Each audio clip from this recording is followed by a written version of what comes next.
Welcome to the next episode of Navigating Carbon, your compass to carbon management. As always, I'm your host, Deb Ryan, and in this episode, I sat down with Bob Stout. Bob is a lawyer by background and now advises a number of companies and institutes on policy and regulation related to emissions and carbon management. We dive into what's going on at the US EPA, as well as what that means in a broader global context. We also tackle the conversations around methane and what's going on there, as well as a number of things. For those of you that know Bob, you know he has a fun way to wrap up conferences and events. So if you want to see Bob wrap up the show in true Bob style, make sure you stay on to the end.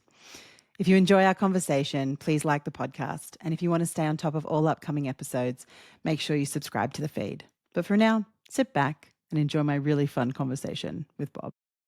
Hello, everyone, and welcome to our next episode of Navigating Carbon. Today, I am joined by none other than Mr. Bob Stout, and I'm so thrilled you're here. Bob, welcome. Thank you for joining me. I am so excited to be here, Deb, and to have a conversation with you. It's going to be fun. I know it's going to be fun. So you and I met not quite a year ago, but earlier this year at a Colorado School of Mine Pain Institute event. And you've just got such a fascinating background. So can you share a little bit for the audience, a little bit about your background and who you are? Sure, I'd be happy to. So I have a long background. I spent about 30 years at BP. I was a lawyer in a number of different functional roles. I'm no longer practicing law now, but I was at BP through 2020, and for about the last 7 years, I was the head of regulatory affairs and policy for the U.S., and that was during both the Obama administration and Trump 1. And so I like to say I retired in 2020, but I continue to be involved in these climate and carbon and methane issues. And now it's been 4 administrations through Biden and now Trump too. But what I do now is I can kind of divide up in a number of different things. I advise and consult, number one, to a number of academic institutions. So the Colorado School of Mines and Colorado State and UT Austin on an initiative that they have called the Energy Emissions Modeling and Data Lab, which is looking at the science of methane and carbon detection and so on. I also work with Harvard, Carrie Jenks there, and the Environmental and Energy Law Program on a methane roundtable where we bring together stakeholders to talk about how to deal with that issue, and also with Duke Nicholas Institute on their decarbonization analysis. So there's the academic groups, and then there's also a bridge building side. So I work with a group called Future 500, which is a nonprofit which brings companies and environmental groups together. A lot of what I did in my role at BP to kind of collaborate, trade views, debate a little bit. So that's another piece, the bridge building. And then advocacy. I work with a group called the Natural Gas Innovation Network, which is a coalition of companies working from buyers, electric power companies and oil and gas companies coming together and working on advocacy and what policy can look like, maybe beyond the regulatory piece. I think that pretty much covers it. Oh, I'm sorry. Yes. I also work, I work with a private company called Inside M, which is one of the leading companies in aerial methane detection. So I kind of have this opportunity to work with the doers as well as the thinkers and the advocates, and it's just a wonderful portfolio. Well, and this was why I was so excited to bring you in, because you have, you talk about that you've worked across multiple administrations, you're working across all these different organizations that have very different goals themselves. So like, how do we bring people together? How do we break down some of these walls and these conversations and try and actually make sense of any of this? So I'm super excited to dive in today. So we are going to start with something that's been getting a lot of news attention recently, but the EPA rollback. So let's just start. What do people need to know about what's going on with the EPA endangerment finding rollback? Thank you, Deb. Yeah, I mean, that's the thing, because it is so complicated. I think it may be 1,000 pages long. So what do we need to know? What are the big points? And I'm going to kind of cover three big points. The first one, and this is sort of the most obvious, is that the finding that greenhouse gases endanger the environment and public health and so on, that really is the underpinning for all of the EPA regulation, be it fuels, be it motor vehicles, be it power plants or whatever. It's the underpinning for all of it. So reversing that ruling, which is what is now proposed, could be, as Lee Zeldin, the administrator, said at the time, the biggest deregulatory action in U.S. history. That could be a very, very big deal. They've already applied this now to overturn the vehicle regulations for GHGs, and a very similar logic also has been applied in this finding and previously to power plants. So that is a big deal. But the second thing, and this is really important to put this in context, is that EPA in its proposal offers several very different grounds for their proposal, legal and regulatory grounds. And the ultimate impact of this proposal will depend on whether the courts, all the way up to the Supreme Court, almost for sure, whether the courts affirm and agree with what they've done, and which of those grounds they choose if they do affirm. And so just to unpack that for a second, I'll just give you a couple of examples. In one part of their proposal, EPA says that the best reading of the Clean Air Act, which is the law that governs all of this, is that it really does not apply to a global pollutant like greenhouse gases, that it has to focus on local and regional effects. And when they apply that analysis and look at that, they say, really, the Clean Air Act does not give us the authority to do this. And if that rationale were affirmed, and let's say EPA sticks with that, that would mean that never could EPA in the future introduce GHG regulation under the Clean Air Act, unless Congress were to change the act or do new legislation. That would be a very, very big deal. Yeah. And the other thing I'll say on that, just to unpack that a little bit, because some may have heard this, in the climate lawsuits, the private lawsuits against companies, a number of courts have said those claims, those private claims, are preempted because the EPA is regulating this, right?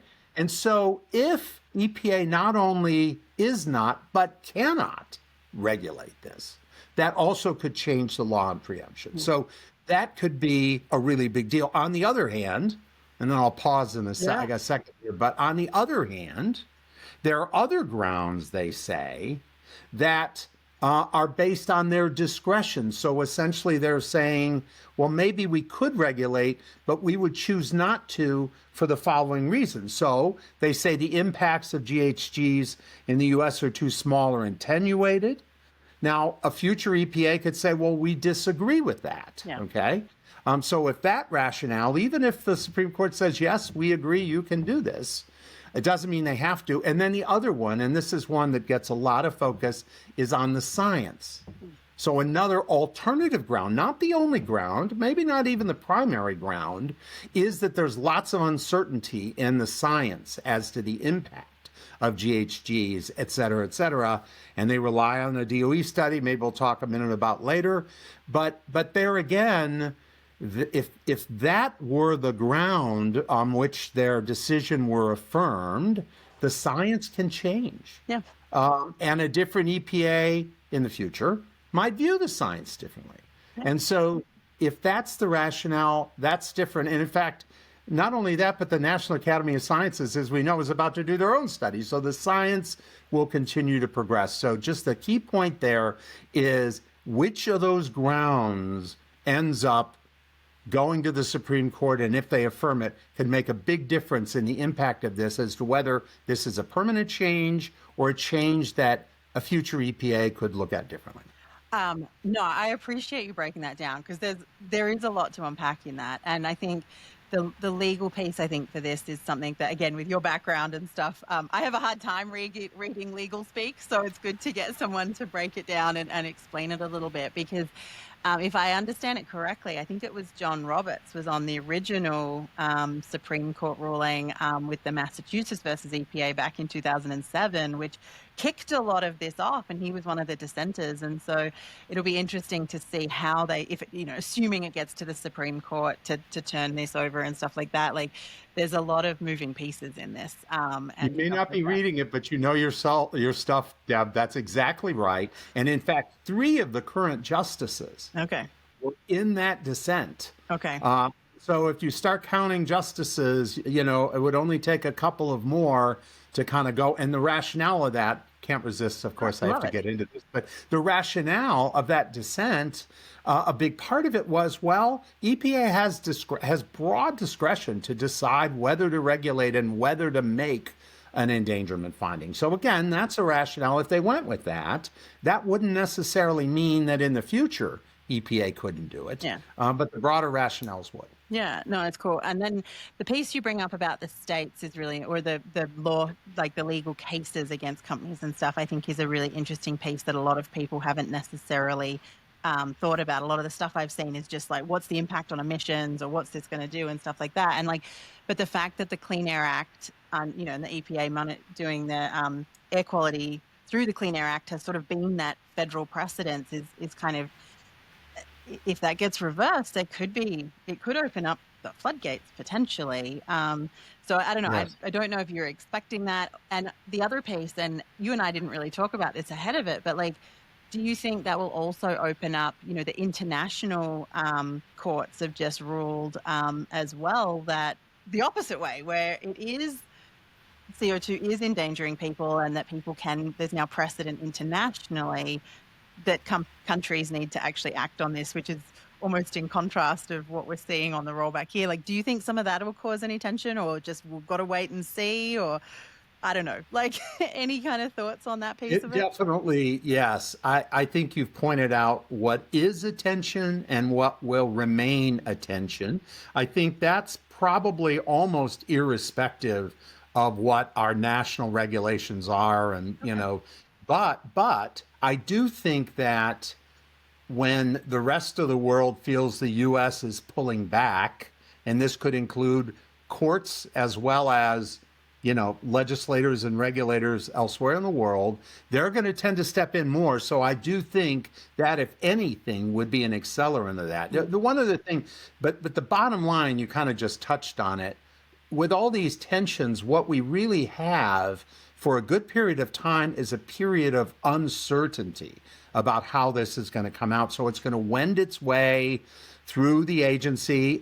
We have to remember this is a proposal, and so they still have to finalize it, and they're taking comments through September 15th, so they have to finalize it, and then it would go to the Court of Appeals, and then ultimately to the U.S. Supreme Court. That is likely to take maybe a couple of years. So it is very possible that this doesn't get decided by the U.S. Supreme Court, and how Mass versus EPA, what it says about this, whether they overturn it or whatever, all of that, they may not decide that until just before or potentially even after the next presidential election. Yeah, So wow. you could have another, and this happens all the time, as you know, in history, recent history, with back and forth.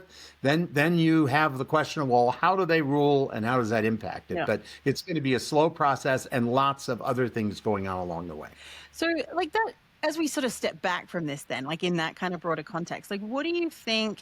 You alluded to the recent DOE climate report. We've got this EPA rollback. Like, how do you think some of this just fits into the bigger picture for US and maybe even some of the global climate policy stuff, but US in particular? Yeah, I mean, so one important thing, coming back to the first point, and I recently listened to an outstanding podcast with Jody Freeman at Harvard, and others, where she made this point. And that is, I think this is a time when people need to step back and say, okay, there's uncertainty, but there definitely is the possibility that the Clean Air Act and EPA regulation, we may not have that as a primary policy tool in the future.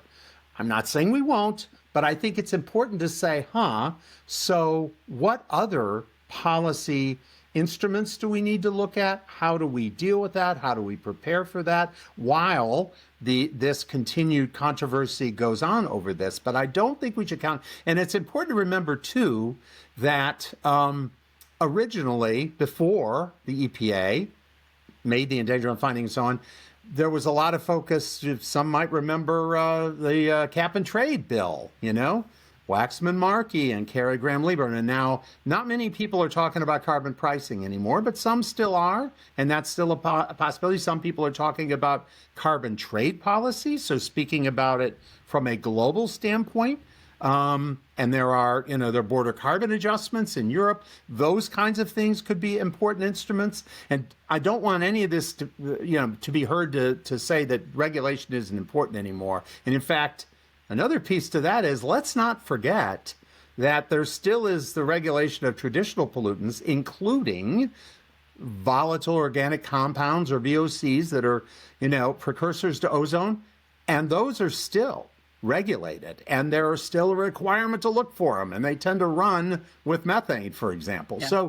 So I think this is a time to step back in terms of our national policy, but also, again, like you're saying, think about it in the broader global context, because while U.S. emissions are absolutely significant and need to be taken into account, the big growth in emissions is happening elsewhere in the world, and how we relate elsewhere in the world, how we develop our own technologies to detect and methods to measure emissions and share those with other countries that are not yet on that learning curve or far along. All of those things are also really important. So I think this is a time to while we're struggling with what happens with the EPA regulations and that, to really sit down and say, okay, what are the policy instruments, and how can we collaborate and work together to do those?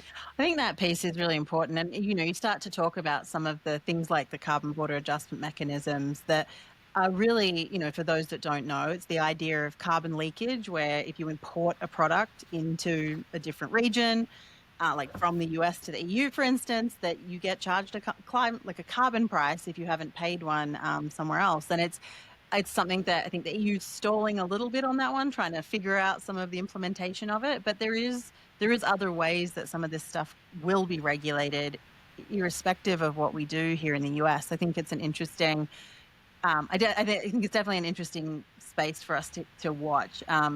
Particularly as, and I don't know, I'm curious as to your thoughts, or if you have any thoughts, like as the US has put in place the deal with Europe to buy more energy than we produce, but the EU has strong climate import rules that companies will still, my understanding is that the EU is being quite firm about the fact that companies will still need to abide by those. So there's other things at play here, like exactly to your point. So I don't know if you have any thoughts on that as well. I do. Yeah. I do. And Please, you've given me an invitation to talk about methane or methane, which I will always take, because it's one of my main areas of focus, and partly because it's an area where I think everybody benefits. It really sort of epitomizes the energy trilemma, because natural gas is very affordable. We want it to be secure and reliable and plentiful. So we don't want to be shooting it up and losing it into the air, right? Yep. And we also want lower emissions. And the EU regulations very much reflect that. That's what customers want. That's what the EU wants. And the question is, how do you balance that trilemma and do all those different things? And by effectively detecting and finding methane emissions and driving them down, you can advance all of those objectives, including our objective to sell our gas, and even demonstrate, as we now have the tools to do, where our gas is the lowest emissions gas on the market. One quick thing I want to say on that too, where the national policies and actually subnational, Colorado has been a leader in this area, where you're from, where you are currently. Yeah, I don't know that anyone could claim I'm from Colorado, but I've definitely been here a long time, so I'll take it. Very particular, but you don't have a Colorado accent. No, I don't. My husband is from Colorado though, but I've been here a long time, so I'll claim it. But the federal and state policies on methane in the U.S. are important. And one thing I wanted to point out is with respect to methane, the EPA has delayed a number of the deadlines for compliance, and I won't get into the details of that, but they have done that with the Biden era oil and gas methane rules. They've delayed them, but a number of companies filed motions for reconsideration of those rules, and those are pending before the EPA, and they are continuing to review and consider those. And that's important because I don't want people to think methane is just, thrown into a general bucket here. It is. So they're continuing to look at that, and I know a lot of companies, including those that I work with, are going in and saying, okay, let's engage with you, EPA. What is a sensible way here to be flexible and consistent with their desire to deregulate and cut back on some of it, because that's clearly what they want to do. But how can we do this in a way so that it preserves the benefits and maintains some consistency and keeps the momentum that our energy companies here in the U.S. have in creating, using, deploying this technology, which is a geopolitical and economic as well as an emissions advantage? Yeah. I mean, let's talk about that, because methane has, you and I have both worked on methane projects and stuff like that. Like, particularly here in the US, methane's been one of the areas that the US has really led on technology and measurement and reduction and stuff like that. And so, I don't know, I feel like this idea that the EPA, I mean, the fact that the EPA have delayed the ruling and not just removed it, not that to say that they won't try and do that as well, but that's one thing. But like, given that companies are still going to have to comply with the import rules to Europe and we're starting to see, Asian countries and stuff putting similar things in place. Like, what is your kind of thought in terms of where you think, do you think companies are just going to stay the course and just keep doing what they're doing? Do you think there is a concern that, with what has to be provided to Europe, that people will go even beyond what is asked for? Like, where do you sort of think this is going to land? Like, what's kind of your outlook, irrespective of the policy side of it, with how we're going to see industry adapt and behave essentially? Yeah. So There's a lot in there. Sorry. no, it's a great question, and so yeah, I'm not a seer, but I do think that the trend toward trying to find and drive down those emissions will continue. I think the companies that are already engaged in that, which is many of the companies that I work with, will continue on that course. Again, because it's not only good for emissions and the environment, which is something they care about, they truly do, but secondly, it's good for business. I mean, because you don't want to be losing all of this product to the air. And what I've understood from talking to folks operationally, you probably understand this even better than I do, Deb, is that when people go out and look for the kinds of often malfunctions or inefficiencies or problems with the kit that is producing this, it yields other efficiencies that are also advantageous. So for all of those reasons, I think they'll continue. I think the challenge is for the smaller and mid-sized companies to be able to do this, and for them to face what feels to them like thousands of pages of regulations they can't understand and they can't figure out how to cost effectively implement. That's a real challenge to them. But even among those companies, and if you talk to some of them are doing this already. They're finding ways, and they're saying, we can actually save some money doing this and save some more product, produce more product. But others, I think, can be brought along, and the API, Environmental Partnership, is one example of how that's done. So putting all that together, I think there's enormous potential for industry to continue in this way. And then the regulatory issue is, how can we have regulations that are flexible enough, and maybe voluntary programs too, because EPA in the past and other agencies have had these voluntary programs where they encourage companies to come in and maybe give them more flexibility on the regulatory side to use these new technologies. So that, because it's very hard for regulations to keep pace with technology. So I think it's very important that they be flexible so that folks will do this, because there's no way that the enforcement of these regulations is ever going to catch up with all of the diverse production in this country. What they have to do is be designed to create requirements, but flexibilities that incentivize companies to do this. And there are other incentives when you put all that together. Oh, and lastly, differentiated gas market. Yeah, I was actually gonna go there, because I think we've seen. I've got one of the upcoming podcasts is going to be with Kelly Bott, who's senior VP at Pure West, talking about a lot of this. Fantastic. Because, if we find some of those market mechanisms, then not that the regulation won't matter, but it changes the game a little bit in terms of participation, like you said. Totally. Jump in with some of that. Yeah, so Kelly and Pure West are leaders in that, so you're really lucky to have her, and she can talk about it. But I mean, in order to have a market, you have to have data that is credible and transparent and verified. And the great part of the story here is those tools, development of data, technology, and all that are being developed and have just advanced over the last couple of years. And that's a lot of the work that I do with UT Mines and CSU, for example. Those tools are now available, and increasingly companies are using them. So those are the data that would allow a market to develop. We have the data, and we are seeing transactions start to come out, and Kelly will talk about some of those. And I'm in many conversations. The other thing I'll say is I'm in many conversations now, and the coalition, the Natural Gas Innovation Network is an example that brings together not just the oil and gas companies, the producers or the midstream, but also the buyers, the utilities. And increasingly, I think the data center operators and tech companies are starting to get interested in this.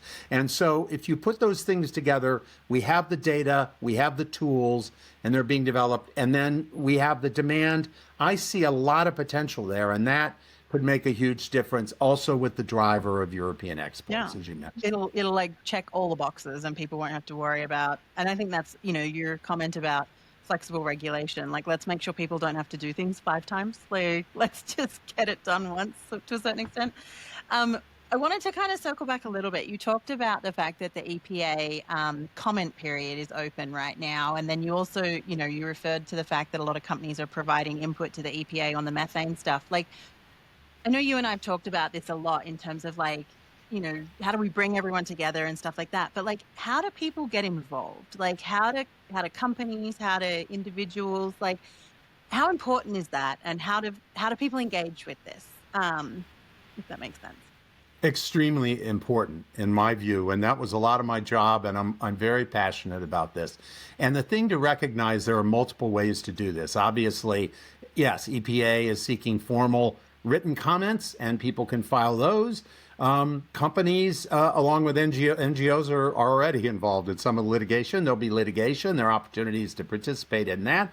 But equally and really important are meetings, sitting down with your regulators and talking about what the issues are. And so I think that formal as well as informal conversations, and also now is the time, now is the opportunity to sit down with those stakeholders that you work with, the Environmental Defense Fund or Clean Air Task Force, RMI, these other stakeholders and civil society stakeholders, series, who are working on these issues, and they want to understand what companies are doing. They want to collaborate. I'm seeing that more and more. And now is the time to have those conversations. Help your stakeholders understand the positions you're taking and why you're taking them.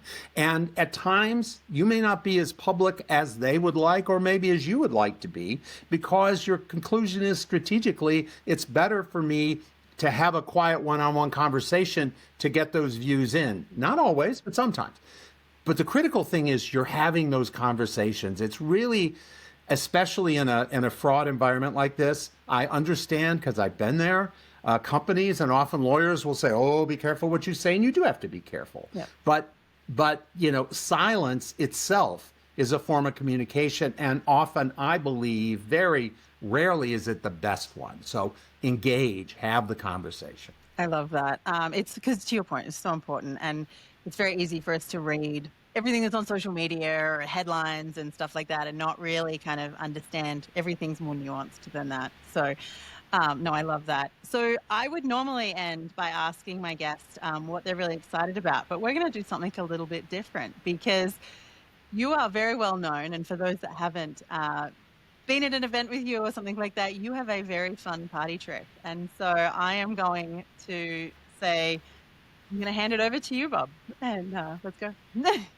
Well, here we go. So, yeah, I want to share a couple thoughts building on what I just said. I mean, companies, a lot of people think companies just want everything to be rolled back, that they don't care about. Of course, we know that that's not right, but they're only going to know, your stakeholders and the government, they're only going to know if you tell them about it. Yeah. So I would like to share the following words in song, twisted and parodied a bit from Billy Joel in his song, Tell Them About It. Here's my instructions. Listen, friends, we're all seeing regulations slip away, and we want folks to know there are some policies that we need and want to stay. We want consistency and flexibility too, and rules that tell us what but not how to do. Oh, listen, friends, you might be tempted to hide in your foxhole, but you must engage early and often if you want to reach your goal. You're a big boy now with lots to say, and so be brave and share just what you think and know. Tell them about it, why you want good policy, how it can be good for business and for our economy. Tell them about it, what you think should change and stay. Be open and transparent, that's always the winning way. Just my thoughts. Bravo, bravo. Thank you so much for joining me today, Bob. It's been an absolute pleasure, and what a way for us to finish. I love it. Thank you, Deb. It's been a delight.